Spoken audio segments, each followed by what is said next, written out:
আসসালামু আলাইকুম রহমতুল্লাহি অবরাকাতুহু।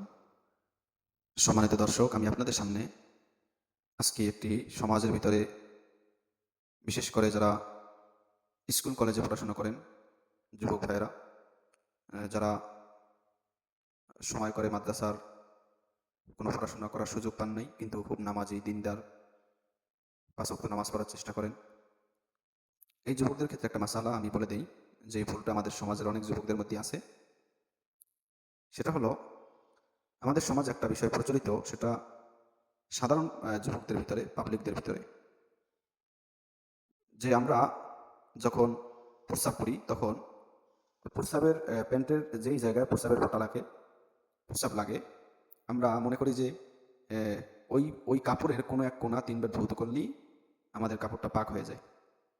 আসলে এটা ভুল। আপনার যেই জায়গায় প্রস্রাব লেগেছে, ময়লা লেগেছে, নাপাকি লেগেছে, ওই জায়গাকে 3 বার ধৌত করতে হবে। কিন্তু আপনার যদি নির্দিষ্ট না জানা থাকে যে কোন জায়গা থেকে আপনার আহ, ময়লাটা লেগেছে, কোন জায়গায় আপনার প্রস্রাবটা লেগেছে, প্রস্রাবের ফোঁটা পড়েছে, এটা যদি আপনি না জানেন, সেই ক্ষেত্রে আপনাকে পুরো কাপড় 3 বার ধৌত করতে হবে। তা না হলে আপনার কাপড় পবিত্র হবে না, পাক হবে না, এটা দ্বারা নামাজ পড়াও জায়েজ হবে না। এজন্য এই ভুলটা থেকে আল্লাহ তাআলা আমাদের সকল যুবক ভাইদেরকে, বিশেষ করে যারা স্কুল কলেজে পড়াশোনা করেন এবং আল্লাহ তাআলার হুকুম 5 ওয়াক্ত নামাজ পড়ার চেষ্টা করেন, তাদেরকে আল্লাহ তাআলা হেফাজত করেন। আসসালামু আলাইকুম ওয়া রাহমাতুল্লাহ।